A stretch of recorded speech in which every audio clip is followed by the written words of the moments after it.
You know, when I was a lad, Mumma Jumbo used to sit me down in front of the telly with a bag of crisps and go, son, one day that Star Trek will be proper shy. Full of lens flare, fatties and barefoot pensioners whining about their feelings to a bunch of insufferable diverse TikTokers like it's bloody EastEnders in space. And you'll still watch it out of perverse curiosity because you're a sad git with no life. Caw, how was she always so right about everything? Because Star Trek : Starfleet Academy, aka liberal space liberals in space, just got mugged off by reruns of SpongeBob SquareBrain and Sabrina the Teenage Witchy Poo. What? And yeah, you heard that right. A sponge who lives in a pineapple under the fucking sea is outranking their multi-million quid Space Academy show. Absolute scenes, mate. Now look, as I said in my last discussion on the topic, I ain't no law-obsessed virgin who can quote the Prime Directive in Vulcan while wanking to Data's positronic brain. I certainly hope not. I mean, I watched Enterprise back when it was new, thought the theme tune slapped, then never bothered again until the Jar Jar Abrams films. Which were alright, I suppose, at least for gooning over a half-nude Alice Eve, before spending 2 hours in a popcorn coma. Correct. So all this is to say, I don't really have a horse in this race on this one. But I just can't get over how bloody embarrassing it must be to spend $8 to $10 million an ep on a super shiny sci-fi show, only to get beaten by repeats of 90s classics that probably cost the grand total of $5,000 and a ham sandwich. Damn! So yeah, the numbers are in, and they're uglier than a Ferengi's mum.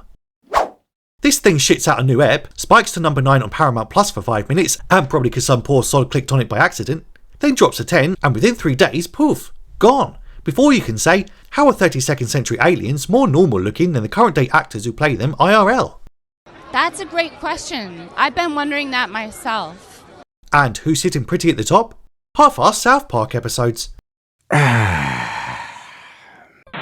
mean, what is this? At the point your $1 million prestige show is getting rinsed by Rectangular Retard and Sabrina the Teenage Witch is casting temporal spells on the modern charts from 3 fucking decades ago, it's probably time to question financial judgment.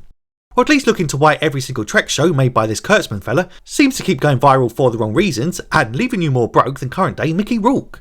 And I ain't just talking about his nose and face. No, he's got a point.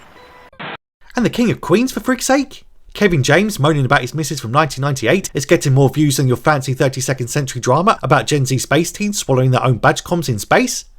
What in the actual bollocks, bruv? That's impossible! Seriously, 8 to 10 million quid an episode, they say? All spunked up the wall on gross salaries and vegan catering, presumably. And not even the big names could save the ratings.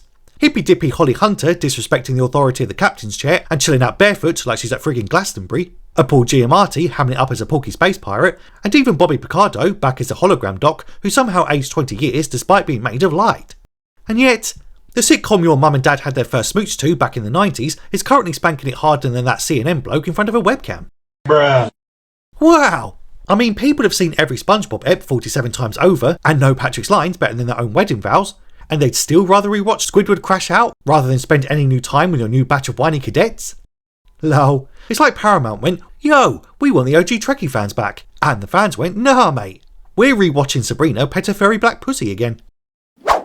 And no, I don't mean as a bloody deepfake on Cornhub. Disgusting! And don't even get me started on the show itself. Having now thought about it some more, it's basically Riverdale with phasers set to bore. Apparently, in the 32nd century, people are still fat and deaf, whilst hungry anger pangs, aka hunger, is the greatest enemy of all. Why? Because reasons.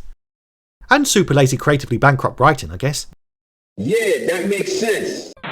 Anyway, just saw this and thought it was hilarious. Talk about a total L for Paramount. And surely they now have to consider why exactly they even hire this Kurtzman guy in the first place.